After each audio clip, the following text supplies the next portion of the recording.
pris la route ensuite pour Caquet.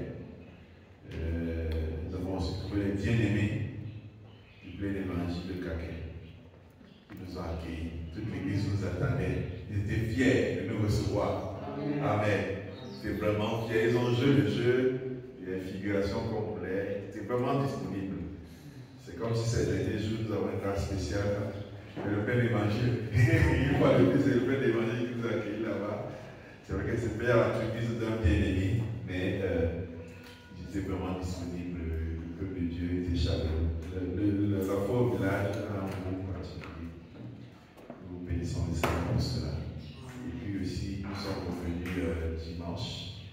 Après le culte, j'ai fait un passage à l'église du 7 divin le dimanche pour annoncer le programme des GIGEC. Et aussi, le Seigneur m'a fait grâce d'être aussi béni là-bas. L'apôtre Moukori a prié pour moi et il m'a imposé les mains et j'étais content. Alléluia.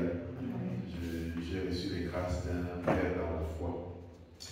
Et aussi le jour qui suivait, le lundi, j'ai causé avec maman Bassi, la femme de l'épouse de l'apôtre Bassi. On a causé au téléphone. Et le Seigneur a permis qu'on discute un peu parce que j'ai des projets sur c'est le fardeau de mon cœur. C'était un projet mais que je vais relancer à la suite de mon passage justement à l'église du 7 divin.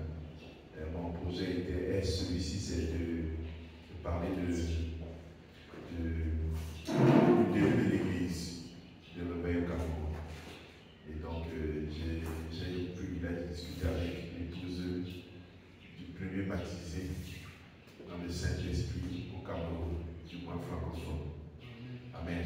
C'était en plus de 1958, avant 1958. Et donc, voilà l'un des projets que j'ai dans mon cœur. Alléluia. J'ai eu le bonheur de discuter avec elle lundi, mardi. J'ai vu qu'elle m'a appelé encore hier. Mais bon, je suppose que c'était une erreur. Elle m'a dit qu'elle est disponible. J'aurais voulu la rencontrer quand elle était au Cameroun. C'est normal, et moi qui ai le privilège et la de la voir.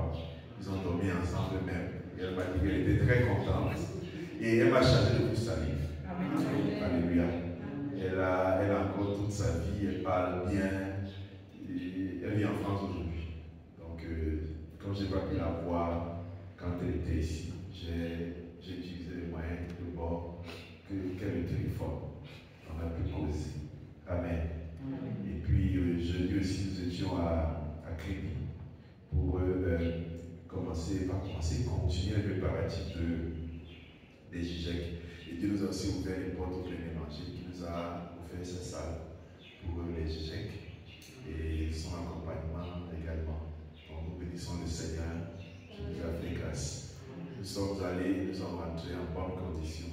La route là n'est pas facile. Entre Aidé et Kribi, c'est des puits.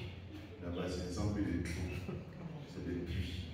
Donc, malgré l'expertise en tant que chauffeur chevronné, formé en conduite défensive, je suis rentré dans les trous. Ouais, je suis rentré dans les trous. Ouais, ils ont vraiment. Parce que vous témoignez, c'est très compliqué. C'est très compliqué. À distance, tu as l'impression de voir un petit trou, mais à la fin, c'est un nid d'éléphant. Donc, nous sommes quittés Kribi à 18h par là et arrivé à Aidé, je crois, vers 20h ou 20 au moins. Et on a repris la route pour Yaoundé. Arrivé à Yaoundé à 23h30. En tout cas, du moins comme ici. Donc, le Seigneur est ici. Les GIGEC sont en train de bien se préparer. Nous voyons les portes s'ouvrir. Et je sais que le Seigneur fera des choses excellentes. Alléluia. Il fera des choses excellentes. Que son nom soit continuellement glorifié. Ce matin, on a beaucoup de bien-aimés qui ne sont pas là. Il y en a qui sont en déplacement. Il y en a qui ont eu une inondation ce matin. À l'instar du frère Aristide, que le Seigneur le soutienne. J'ai une petite expérience dans les inondations à domicile. Donc je sais comment puiser l'eau. Nous allons, notre thème c'est de bons mots, virgule, une belle vie. C'est un thème poétique. Des bons mots, une belle vie.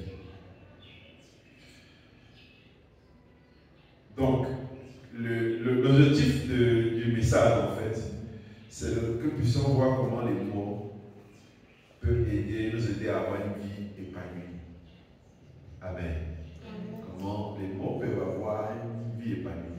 Comme je le dis souvent, c'est plus des thèmes que les gens qui enseignent le développement personnel. Bon, mais nous rentrons dans la Bible parce que c'est ce qu'ils font est inspiré de la Bible. Ils prennent ça des Écritures. Alléluia. Mais ce que nous devons comprendre, c'est que les mots ont une puissance. Et en réalité, les mots qui ont une puissance, c'est ce que nous-mêmes auxquels nous croyons. Si on a beau te dire que tu es belle et que dans ton fort intérieur, tu crois le contraire, c'est ce que tu crois là qui est manifeste. Alléluia.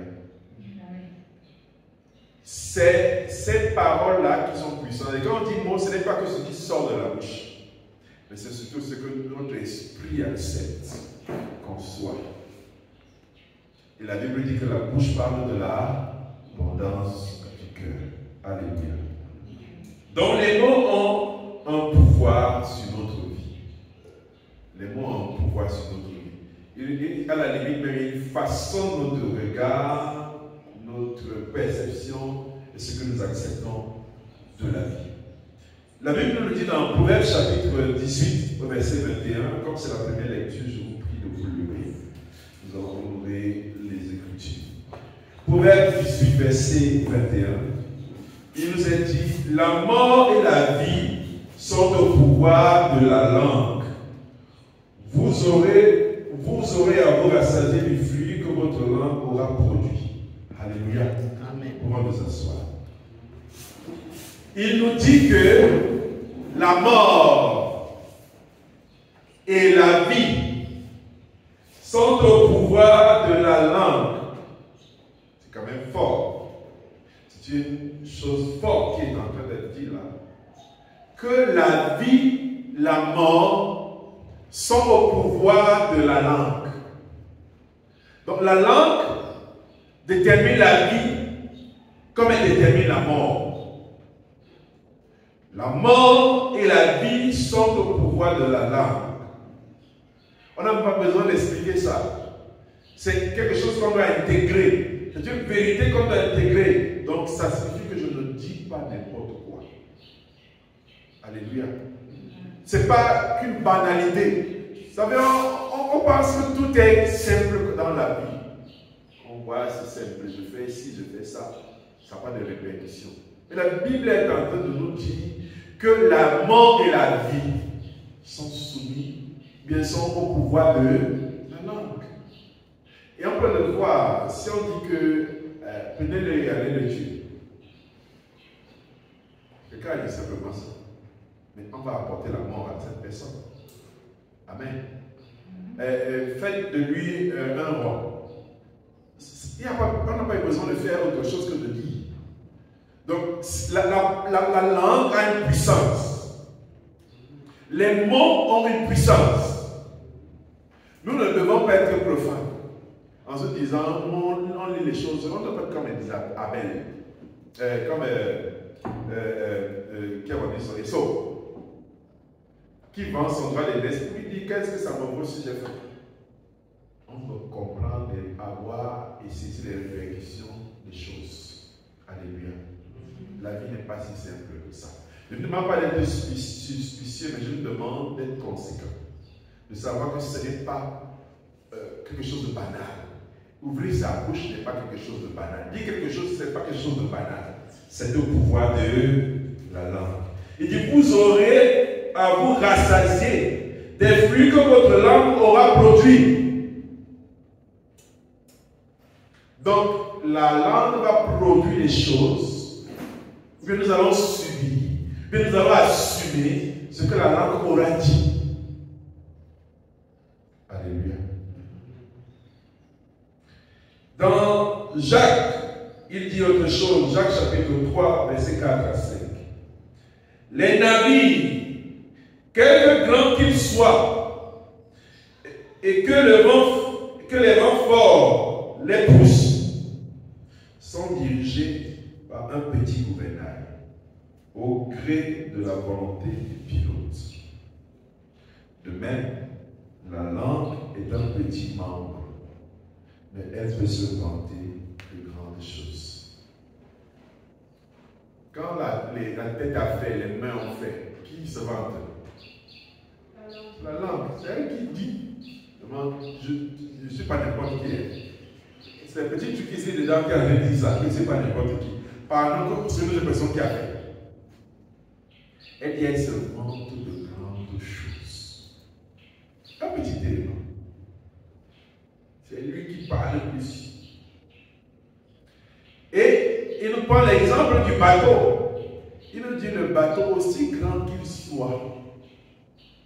Il y a des bateaux qui ont la dimension de plus qu'une maison. Parfois, c'est un quartier. Et il nous dit que aussi violents sont les vents, forts sont les vents qui poussent ce bateau. Les vents poussent ce bateau dans une direction. Mais le pilote est capable de rediriger le bateau dans le sens inverse, bien contraire du vent. À partir de quoi? D'un petit gouvernail qui tourne même avec un doigt. Amen. Il tourne ça avec un doigt, mais il a la capacité d'aller contre le sens du vent, mais de résister au vent. Il est capable de diriger un grand bateau avec un tout petit gouvernail, qui n'est même pas le 0,1% de la taille de ce bateau. Mais il tourne simplement ce bateau et le conduit. Qu'est-ce qu'il est en train de nous dire? C'est que ta langue peut donner une direction à ta vie. Amen. Ta langue peut donner une direction à ta vie. Ce que tu dis n'est pas simple. Ne regarde pas ça simplement en te disant j'ai dit. J'ai dit et j'ai passé. Tu as simplement parlé, non? Tu n'as pas simplement parlé. Tu as dit quelque chose qui peut avoir des répercussions. Tu as dit des choses qui peuvent impacter. Tu as dit des choses qui peuvent déterminer l'avenir. Donc, je n'ai pas simplement parlé. C'est quelque chose de fort. Alléluia. C'est quelque chose de fort. Donc, la langue est tout petite comme ça. Mais elle peut définir le futur de tout le corps. Elle peut déterminer l'avenir d'un individu. Elle peut définir l'avenir d'un enfant. Ce n'est pas pour rien que quand le serviteur de Dieu voulait bénir, il utilise quoi? Il bénit. Ne crois pas que ce sont des paroles en langue, en l'air, je te dis. Alléluia. Ne crois pas que ce sont des paroles en l'air. Si tu cherches à rencontrer un homme de Dieu pour qu'il dise des choses, c'est parce que tu sais que ça a la puissance, ça a de la valeur. Alléluia. Les paroles ne sont pas saines. Elles peuvent être légères et on peut l'employer d'une manière légère, mais elles ont une puissance. Il nous prend des figures pour nous montrer combien ça peut avoir de l'impact.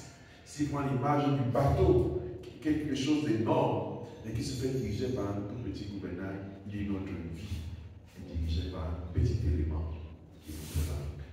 Alors qu'est-ce que tu dis de toi? Qu'est-ce que tu dis des gens? Qu'est-ce que tu dis des situations?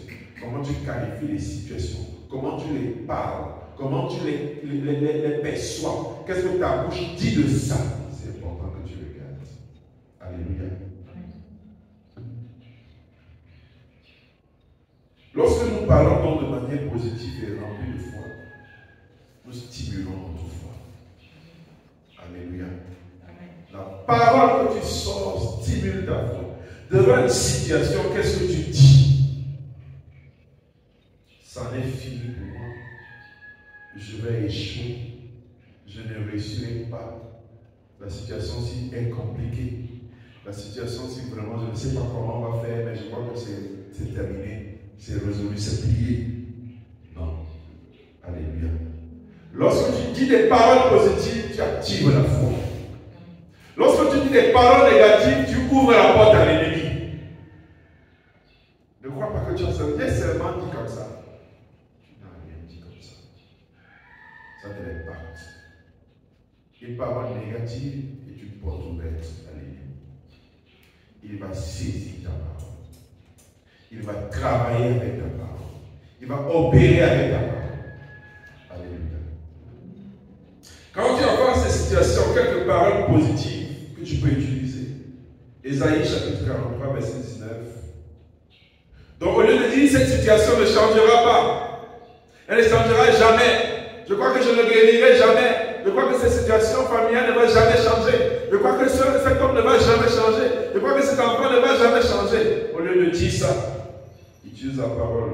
Voici ce que je vais faire. Voici, je vais faire une chose nouvelle. Elle commencera à jaillir.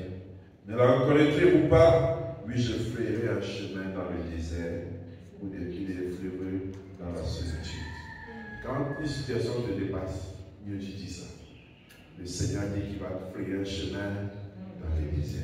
Seigneur, je ne sais pas comment tu vas faire. Ma tête réfléchit. Je ne vois pas l'issue, je ne vois pas la solution.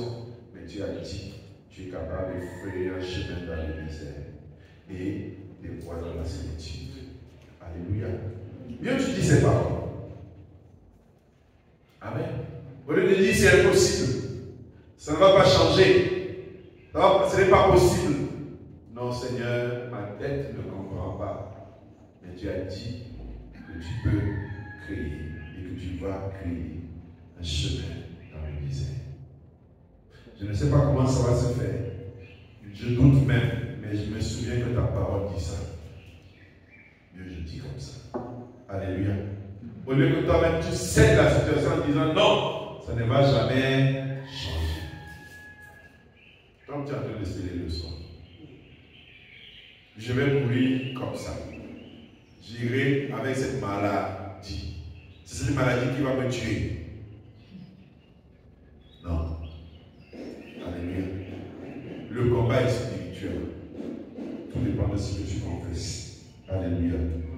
Il crée des fleuves dans la solitude.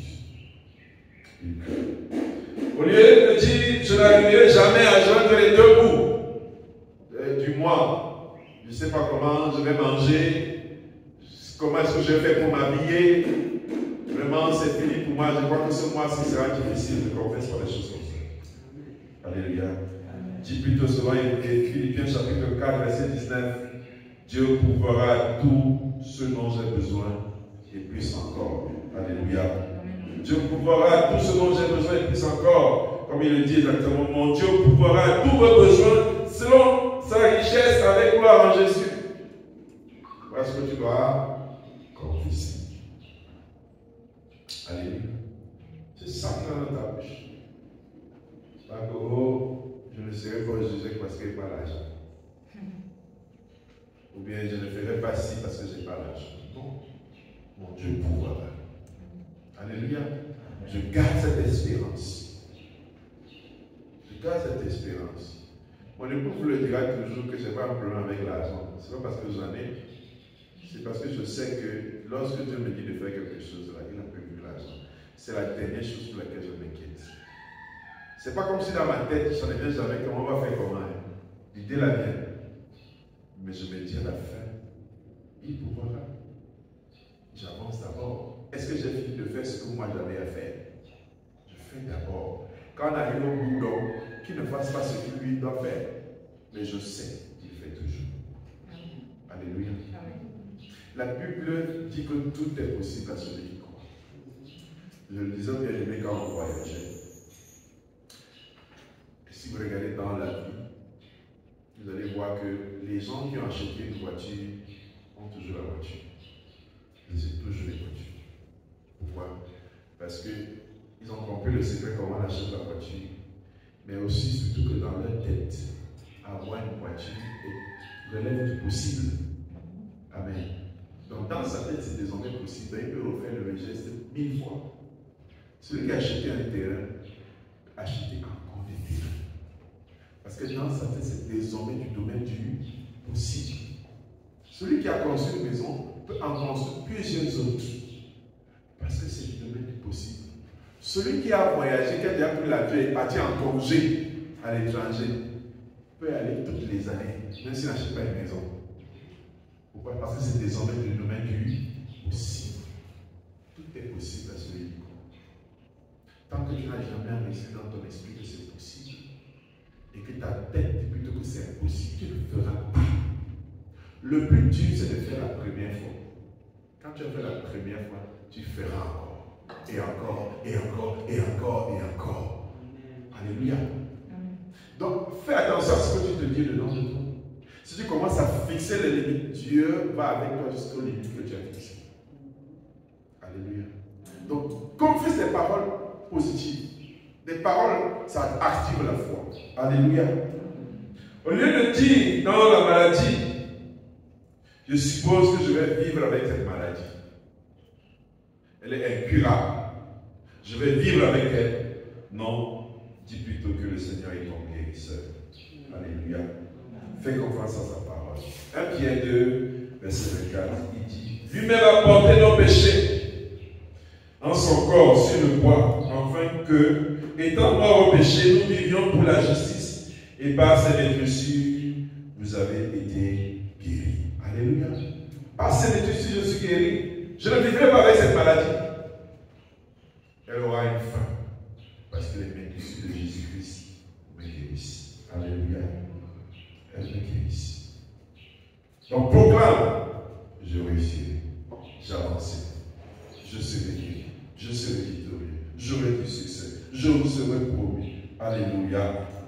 Lorsque tu proclames cela, tu coopères avec Dieu pour réaliser son plan dans ta vie. Alléluia. Tu coopères avec Dieu. Lorsque tu déclares ces choses, tu coopères avec Dieu. Tu es coopérant, tu marches avec le Seigneur pour travailler à deux pour que ça s'accomplisse. Cet enfant est perdu. Non. Que le Seigneur va le sauver. Amen. Cet enfant est têtu. Non. Cet enfant fait des choses de la têtutesse. Il n'est pas têtu. Confesse ce que tu veux sur sa vie. Amen. Tu étais un génie, mon fils. Pas qu'il est bête. Tu es trop bête. Comme l'âne. Bête comme sa mère. Bien qu'elle est prête avec le père. Bête comme son père. Non. Confesse les bonnes choses. Ce que tu veux pour lui, confesse. Alléluia. Une parole négative n'a jamais encouragé quelqu'un à être meilleur. Amen. Une parole négative n'a jamais encouragé quelqu'un à être meilleur. C'est une parole positive qui encourage. Très bien, tu as bien fait ça, c'est super. Continue comme ça. La personne là, quand il t'a écouté comme ça, il a envie de bien faire. Donc, ne lui dis pas que tu es bête. Ta tête là est dure, hein. C'est moi la nourriture, tout le temps la nourriture. Dès que tu dis ça, tu vas changer quoi? Confesse plutôt ce qui est positif. Alléluia. Confesse. De te dire que maman, moi je suis une mauditière. Il dit ça comme ça. Donc confesse que je suis béni. Ce n'est pas l'échec qui vient me faire croire que je suis maudit. Il y a des gens pour avoir tellement essayé dans la vie, ils ont commencé à se dire qu'ils sont maudits. Donc c'est celui qui est malédicé. Et quand on lui dit qu'on va tuer le Goliath de ta famille, qu'on tue le Goliath de sa famille, mais il ne comprend pas que parfois l'échec fait partie de la vie.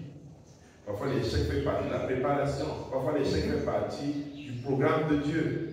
Mais dès qu'on lui dit que tu es maudit, il faut qu'on enlève la malédiction, commence à partir. Le temps me dit que c'est le démon de célibat dans votre famille.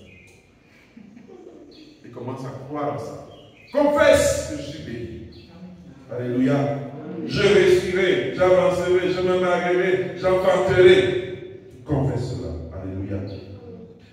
Hébreu nous dit dans Hébreu 4, verset 12, nous dit, car la parole de Dieu est vivante et efficace, plus tranchante qu'une épée à deux tranchants, pénétrant jusqu'à partager âme et esprit, jointus et moelle, et juge les sentiments, les pensées du cœur. Alléluia. Donc, les mots que nous prononçons ont le pouvoir de changer notre vie. Choisissons de parler de manière positive, de belles paroles pour une belle vie. Amen. Les bons mots pour une bonne vie. Donc, arrêtons de dire des mauvaises choses. Sur nos vies, sur notre travail, sur nos collègues, sur nos patrons, confessons des bonnes choses. Alléluia. proclame des bonnes choses. Ce matin sera une belle journée. Comme je vois la journée ici, ça commence mal. Donc la journée ne va pas donner. Comme tu as proclamé ta journée. Dis, malgré les difficultés, cette journée va donner. Alléluia. Amen. Si le client n'est pas venu, tu dis, quel qu'en soit cette journée-ci, ça va bien se passer. Il pourvoira à mon besoin. Alléluia. Donc, de belles paroles, de belles vies. Que le Seigneur bénisse son peuple encore ce matin. Amen.